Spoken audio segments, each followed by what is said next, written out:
बंदो गुरुपद कंजे कृपा सिंधु नररूप हरे महामोह तम पुंजे जासु बचन बिकर निकरा धन्य धन्य सतगुरु सुखदा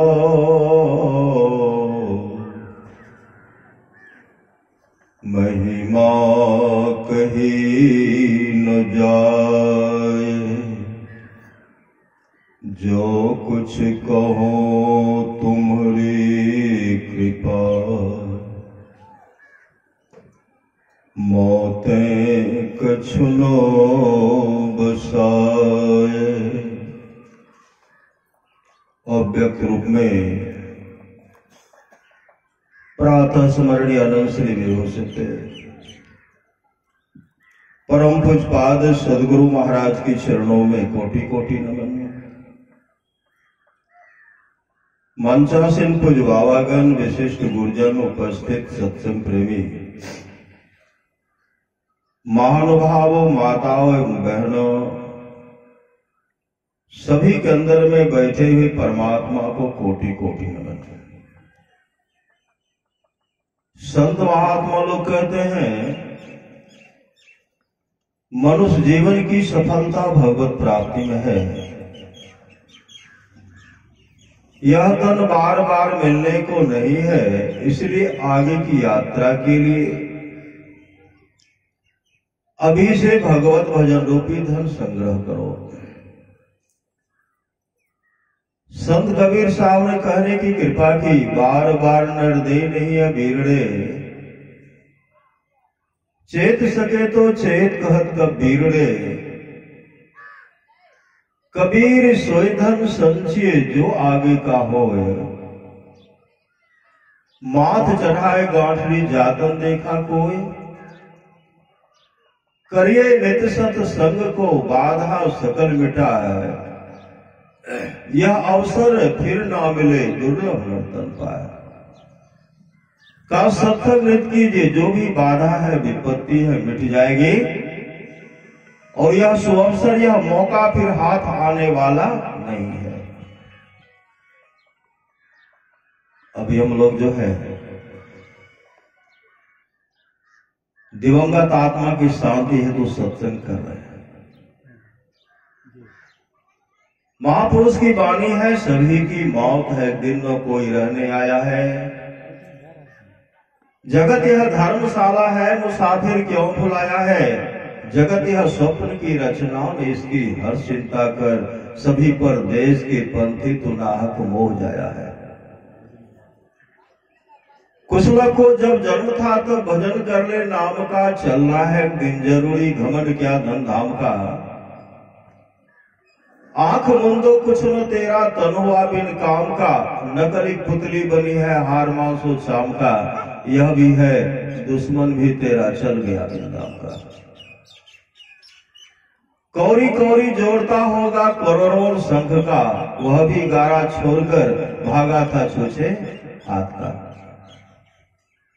नाम बिन सब झूठ दुनिया, झूठ तुम बिन नाम का। धोबी के घर होंगे गधा, मल ढो शुभ शाम का। अंश ईश्वर का तो होकर कर्म करता स्वर्ण का, दास सुमरन ने कहा परमान देकर वेद का। गीतानंद स्वामी की वाणी है, ओ गंगा राम तेरा सुगना पिंजरा पुराना हो गया। तुम बैठा है खामोश तेरा साथी रवाना हो गया।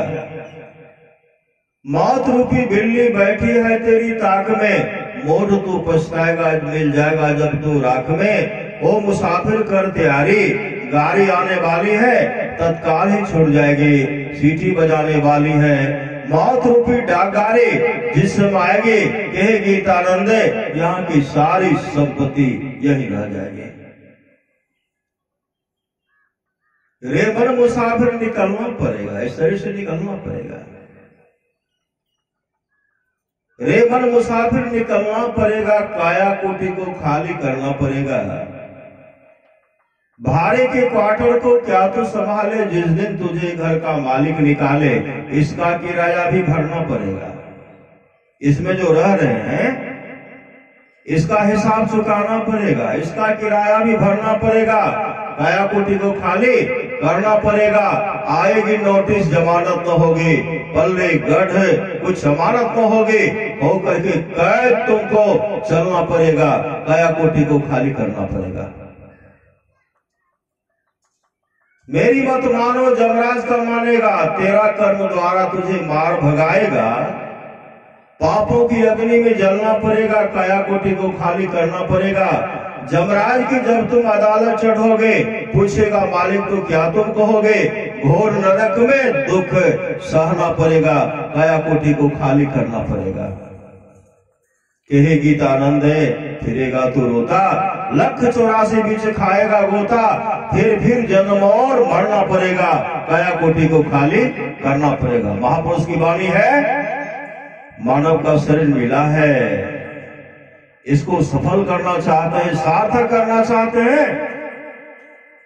परमाराष्ट्र महाराज की वाणी है, जो निज घट रस चाहो, का अंदर के आनंद को रस को प्राप्त करना चाहते हो तो अपने को 5 पाप से हरदम खूब बचाओ। 5 पाप से बचना पड़ेगा। है एक झूठ नशा है दूसर, तीसर नारी पर के हो, चौथी चोरी पंचम हिंसा, दिल से इन्हें अलगाहो, मैं ही सहज ही इनसे बचन चाहो, तो गुरुपद टहल कमाहो। झूठ से बचना पड़ेगा, नशा पान करने से बचना पड़ेगा। कहते हैं नशा का जो हुआ शिकार, उजरा उसका घर परिवार। मरने के बाद क्या होगा, मौत होगी, मरने के बाद होगा क्या? अपनी अपनी करनी अपने अपने साथ, अपने अपने साथ करे जो आगे आवे, बाप के करने बाप पुत पुत ही पावे। जोरू के करने जोरू, खसम खसम को फलता, अपने ही करने से जीव भवजल पार उतरता। नेकी बदी है संग और न संगी कोई, नेकी बदी है संग और न संगी कोई, देखो बोझ विचार संगी जही दोई, पलटू करनी और के नहीं और के मात। पलटू करनी और के नहीं और के मात, अपनी अपनी करनी अपने अपने साथ। आप लोग जानते होंगे प्रभु ईसा मसीह के समय की बात है, कहते मरने के बाद क्या होगा। एक धनी सेठ था जो मलमल पहनता था, मखमल पर सोता था। भोजन 56 प्रकार का सुस्वादिष्ट भोजन व्यंजन खाते थे, मछली या मांस भी खाते थे, अंडा भी खाते थे, शराब भी पीते थे। और जीवन में कभी सत्संग, कभी शुभ काम नहीं।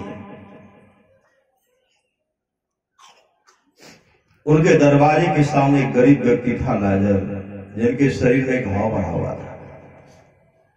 उनके शरीर में इतना घाव भरा हुआ था कि उनके घाव को कुत्ता करके चाटा कर देता, कुत्ता। लेकिन लाजर अपने जीवन के बागड़ को सदगुरु के हवाले किए थे। सदगुरु से युक्ति लेकर के मुस्तैदी के साथ ध्यान भजन करते थे और मंत्र को हमेशा जपते रहते थे, हमेशा सुमरण करते थे।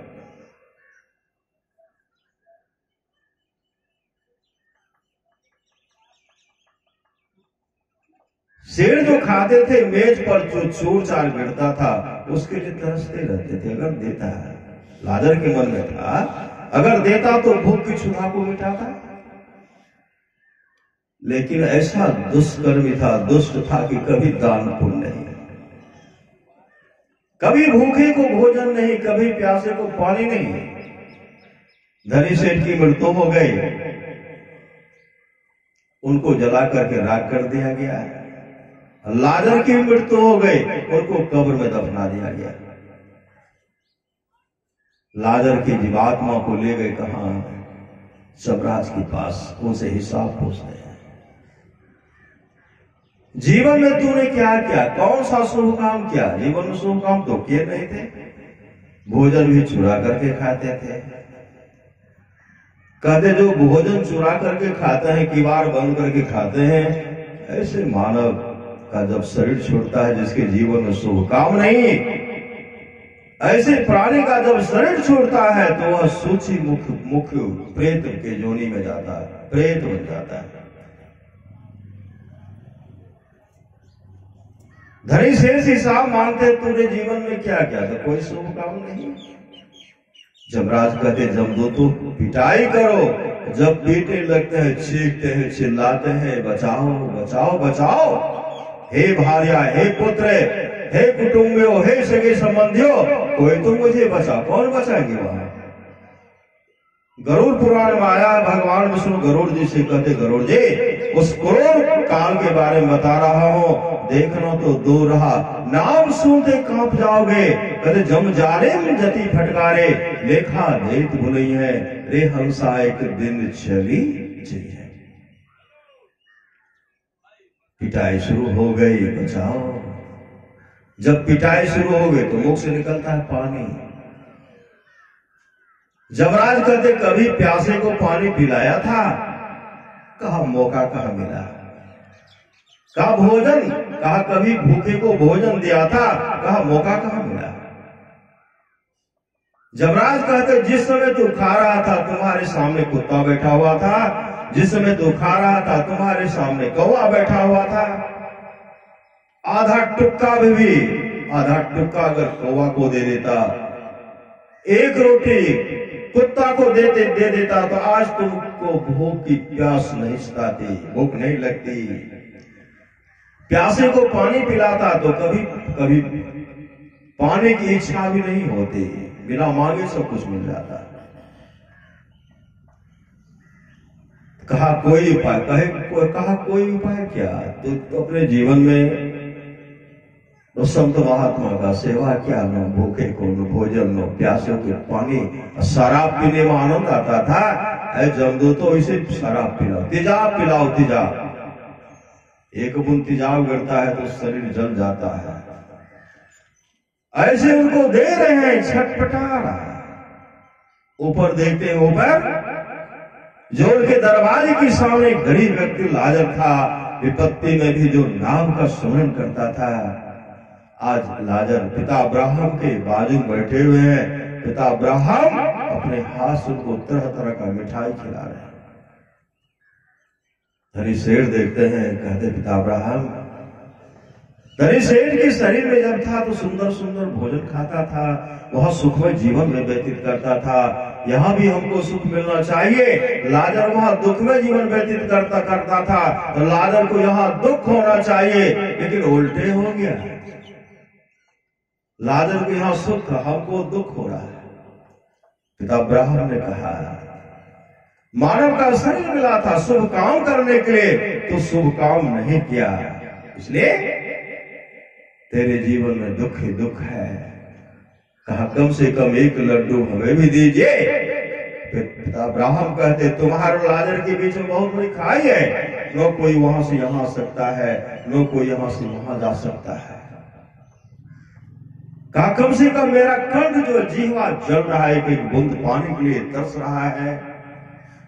कहते पानी का यह भी नहीं मिलेगा। तब लाजर से प्रार्थना करते, भाई लाजर तुम तो जानता था कि मैं कितना सुखमय जीवन व्यतीत करता था। अरे भाई लाजर, तू अपना अंगूठा को जल के सिरे में डुबाओ और उस अंगूठा को मेरे जीवा पर रखो, जिससे मुझे तृप्ति और शांति मिले। पिता अब्राहम ने कहा यह भी होने को नहीं है। संत महात्मा लोग कहते भजन करना है तो भोजन सुधारो, कभी स्वाद में पड़कर भजन ना बिगाड़ो, मांस मछली अंडा कृपा करके छोड़ो, भजन करना है तो भोजन सुधारो। तब धनी सेठ कहते हैं ऐ पिता अब्राहम, मेरे घर पर मेरे 4 भाई हैं जो सब शराब पीते हैं। मेरे पिताजी भी शराब पीते हैं। कम से कम मेरे भाई को उपदेश कर दिया जाता तो बहुत अच्छा होता। मेरे पिताजी को उपदेश कर दिया जाता कि आपका पिता पुत्र बहुत दुख भोग रहा है, आपका भाई बहुत दुख भोग रहा है, कम से कम मेरा भाई खान पान में सुधार करता, पिताजी खान पान में सुधार करता, उनका जीवन मंगलमय होता, वो अपने जीवन के बागों को सदगुरु के हवाले करता, उसका परम कल्याण हो जाता। अब्राहम कहते हैं संत महात्मा घूम घूम करके देखते हैं, बाबा कई दिन से प्रचार कर रहे हैं, बाबा बराबर क्षेत्र में आते होंगे। श्री सदगुरु नगर भ्रमीय गुरु करे उपदेश भाव से हो मन सुतल नीचे, उठो उठो आओ मन गुरु के भजन करो, करो सत्संग सो प्रिय का सत्संग में लागिए, अपने जीवन को बनाइए। तब क्या कहते हैं, लाजर को भेजिए। पिता अब्राहम कहते हैं जो जीवित अवस्था में संत महात्मा की बात को नहीं मानता है, मृतक में से जाएगा कौन मानेगा। 4 दिन का खेल था। श्री सदगुरु चौथा दिन लाजर के गुरु लाजर के घर पर आते हैं। लाजर की एक बहन कहने लगी, गुरुदेव मेरा भाई लाजर संसार चलो सा, मेरे भाई लाजर को कब्र में दफना दिया गया, मेरे भाई लाजर को जीवित कर दीजिए। एक बहन कहे जीवित कर दीजिए, दूसरी बहन नहीं नहीं गुरुदेव मत जीवित कीजिए। जब मेरा भाई लाजर जीवित था तो उनके शरीर इतना घाव भरा हुआ था, इतना कष्ट भोग रहा था, उनके घाव को कुत्ता करके चाटा करते थे। कम से कम मेरा भाई लाजर कब्र में चैन की नींद तो सो रहा है, मेरे भाई को जीवित मत कर दीजिए, मत कीजिए। एक कहा नहीं जीवित कर दीजिए, एक कहा नहीं कीजिए। उसी समय लाजर के गुरु कब्रिस्तान को चल पड़े। जब कब्र के पास जाते हैं और उनके गुरु थे सामर्थ्यवान सदगुरु प्रभु ईसा मसीह। प्रभु ईसा मसीह कहता है मेरे पुत्र तू कब्र से बाहर आ, तेरा गुरु कह रहा तू कब्र से बाहर आ, जोरों की हवा बहे। कब्र पर समान मिट्टी रखा हुआ था, हटता है, लाजर कब्र से बाहर आता है, पूरे शरीर में फफोला पड़ा हुआ है, अपने सदगुरु के चरण में बढ़ गया। और सदगुरु क्या करते, पूरे शरीर में जो फफोला था हाथ से सहलाते हैं, पूरा फफोला समाप्त हो गया। कहते हैं मेरे पुत्र अब तुम धर्म का प्रचार करो। वही जब पुनः वापस युद्ध हुए तब वही घटना बताए, इस तरह का कष्ट होता है। संत महात्मा लोग कहते भगवान श्री कृष्ण की वाणी है, निष्पाप उद्धव जी कोई कितना भी अश्वमेध जग कर ले, कृष्ण चंद्र आदि आदि व्रत कर ले, उसकी द्वारा में सुलभता से प्राप्त नहीं होता। बस एक सत्संग ऐसा जरिया है जिसके द्वारा में सुलभता से प्राप्त हो जाता, उस भक्त के बस में हो जाता और उस भक्त का परम कल्याण हो जाता। अमर मुनि का उपदेश है 100 काम को छोड़कर स्नान करना चाहिए, 1000 काम को छोड़ करके भोजन करना चाहिए, 1,00,000 काम को छोड़ करके सत्संग करना चाहिए, करोड़ों काम को छोड़ करके अपने जीवन के बागडोर को सदगुरु के हवाले करना चाहिए। महापुरुष की वाणी है, सप्त धातु का काया पिंजरा, तामाही जुगति बिनु सुआ, सदगुरु मिले तो बड़े बाबू नहीं तो परलय हुआ। महाप्रलय की ओर सबों को इस मरु में चलते देखा, किसी निपट जुराता हृदय को ज्वाला में जलते देखा, अंत समय चीता दीपक पर इस शरीर को जलते देखा, चलते समय सिकंदर शाह विजय को जाते हुए कर मलते देखा। रोती जगती और नित्यता पर सभी विश्व को छोड़ चले, कुछ तो चढ़े चिता की रथ पर, कुछ कब्रों की ओर चले, रुकान पल भर मित्र पुत्र माता से नाता तोड़ चले, कितनी लैला रोती रहे, कितनी मजनू मोह चले। इसलिए अमर मुनि का उपदेश है 100 काम को छोड़ करके स्नान करना चाहिए, 1000 काम को छोड़ करके भोजन करना चाहिए, 1,00,000 काम को छोड़ करके सत्संग करना चाहिए, करोड़ों काम को छोड़ करके अपने जीवन के बागडोर को सदगुरु के हवाले करना चाहिए। पर महाराज महाराज की पुनः कहते हैं जो लोग बहुत दिनों से सत्संग करते आ रहे हैं, अभी कर रहे हैं, आगे भी करेंगे, वे सभी महासुख के भागी होंगे। एक बार देवर्षि नारद गए भगवान कृष्ण का दर्शन करने के लिए, अंदर प्रवेश किए तो मारुक मुनि रसोई घर में रसोई बना रहे थे। देवर्षि नारद नजर दौड़ाते हैं तो भगवान प्रभु को नहीं देख रहे हैं। देवर्षि नारद मारुक मुनि से कहते हैं कि आप रसोई घर में रसोई बना रहे हैं, प्रभु कहाँ है? माँ रुक्मिणी इशारा करती है, प्रभु पूजा घर में ध्यान कर रहे, ध्यान। अभी सुन रहे थे ध्यान बिंदु पर से, जब तक ध्यान नहीं करेंगे तब तक जीवन लाख से भटकते रहेंगे। ध्यान को सुदृढ़ बनाने के लिए सत्संग नित्य करना पड़ेगा और ध्यान भी करना पड़ेगा। घटतम प्रकाश व शब्द परतर जीव पर है छा रहे, कर दृष्ट अर्धुन योग साधन ये हटाना चाहिए, इनके हटे माया हटेगी, प्रभु से होगी एकता। ये तीन पर्दा हटा तो प्रभु से एकता हो जाएगी, आपका परम कल्याण हो जाएगा। कहते हैं प्रभु, तुम्हारा रुक्मिणी कहते हैं प्रभु पूजा घर में ध्यान कर रहे हैं। वहां जब गए, भगवान कृष्ण जब ध्यान से निवृत्त हुए, आंख खोलते हैं, मुखमंडल मुखाकृति भगवान कृष्ण का चमक रहा था। देवर्षि नारद कहते प्रभु सारा संसार तो आपका ध्यान करते हैं, आप किनका करते हैं? भगवान श्री कृष्ण करते, जो मेरा करता है मैं उसके लिए करता हूं। इसके लिए सत्संग की बहुत बड़ी सत्संग चाहिए। जिसको जीवन में मिला सत्संग है उसको हर घड़ी आनंद ही आनंद है। थोड़ा सा भी सत्संग करो, परमारा समाज कहते थोड़ा सा भी सत्संग करो, बड़ा लाभ होता है। जितना लाभ की बहुत धन के मिलने, बहुत विद्या के पढ़ने से होता, उतना लाभ सत्संग से होता है। नित्य नियमित ढंग से सत्संग करो, सत्संग से खाली कोई मत रहो। अभी अमृत की वर्षा हुई, अध्यात्म ग्रंथ का सार ज्ञान कह दिया। जिसको याद रहा उसको अमृत मिला, जिसको याद नहीं रहा उस अमृत को खो दिया। सत्संग चाहिए। आप लोग जानते होंगे भगवान महर्षि रमन जब सत्संग करते थे, उनके सत्संग में गाय आती थी, गाय सत्संग सुनने के लिए आती थी।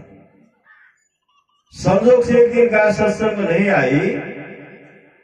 भगवान महर्षि रमन जब आंख बंद कर देती, ध्यान करते हैं, तो देखते हैं गाय जो जंगल में बीमार पड़ गया। ध्यान से निवृत्त हुए भगवान महर्षि रमन घनघोर जंगल की ओर चल पड़े। जब घनघोर जंगल जाते हैं तो गाय अपने गुरुदेव को देख करके रोने लगी, आंसू बहा रही। भगवान महर्षि रमन कहते, मां तुम सत्संग में क्यों नहीं गए? गाय रोकर कहे, गुरुदेव क्या करो, आज मेरे शरीर में कष्ट है, पीड़ा है, बुखार है, इसलिए मैं सत्संग नहीं जा पाई। भगवान महर्षि रमन कहते, गौ मां कहो तो तुम्हारे शरीर में जो कष्ट है, पीड़ा है, बुखार है, उसको दूर कर दो। गाय रोकर कहे, नहीं गुरुदेव, अब इस शरीर में रहने की इच्छा लालसा नहीं है। मैं जो आपकी सत्संग में बराबर जाते थे, सत्संग श्रवण क्या करते थे, आपका दर्शन क्या करते थे, उस पुण्य के चलते अब इस शरीर को प्रत्याग करोगे, प्रत्याग करके देव रूप धारण करेंगे।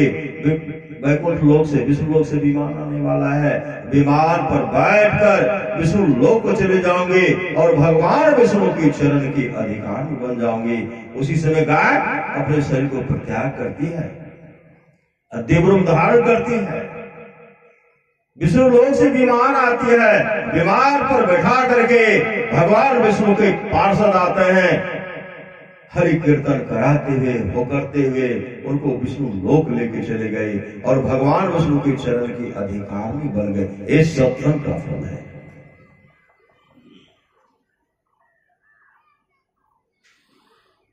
सहरसा की घटना, एक मां थी, श्री सदगुरु सत्संग में मां गई, सत्संग में जमवार का, जमपुरी का वर्णन हो रहा था कि जम इतना पीटते हैं, ये सजा देते हैं, वो सजा देते हैं। मां बैठ करके रो रही है। सत्संग समाप्त हुआ, रोते हुए घर आई। और शाम में जब ध्यान करने के लिए बैठी, गुरुदेव के तस्वीर के सामने बिलक बिलक करके रो रही है और कह रही है, गुरु महाराज हमें तो वृद्ध छे, सत्संग में के लिए कहे जमदूत बहुत मारे छे, हमारे केना कल्याण है थे। मां रो रही थी तस्वीर के सामने, हम वृद्ध से हमारे परम कल्याण केना है थे, कैसे जम बहुत मारे छे। आंसू जो बहा रही थी, उसी समय सदगुरु प्रकट हो गए और सदगुरु महाराज कहते, बूढ़ी क्यों रो रही? हुजूर चरण लिपट गई, हुजूर सत्संग में गलिए कैसे जमराज जमदूत बहुत मारे छे, जमराज बहुत मारे छे, हमार कर्म परम कल्याण क्या है। महाराज सुभाष कहते हैं गोही तू रोको क्यों नहीं हो, जब तुम्हारे जाने का समय होगा मैं आऊंगा और हम तुमको अपने गुरु धाम लेकर के चले जाएंगे। उस माँ का हाल है शरीर छोटा। श्री सदगुरु हम लोग जिन दिवंगत आत्मा की शांति हेतु सत्संग कर रहे हैं, ये तो सदगुरु के प्रति बहुत समर्पित थे, पुराने सत्संगी थे। इनके लिए क्या मांग करना, सदगुरु हमरे हम सदगुरु के, हम तो गुरु के हो गए। वो तो गुरु के दुलारे भी थे, गुरु के प्यारे भी थे। ऐसे परम पुण्यात्मा गुरु के धाम में जाते हैं, गुरु के लोक में जाते हैं। फिर भी एक परंपरा है मांग, तो सदगुरु हाथ से प्रार्थना करता है, सदगुरु वह तो आपका भक्त था, उस भक्त का आप देख रेख करेंगे। बोलिए प्रेम से श्री सदगुरु महाराज की जय। और हम लोग पूज्य बाबा से सुने, श्री सदगुरु महाराज की जय। कुछ बैठ गया है।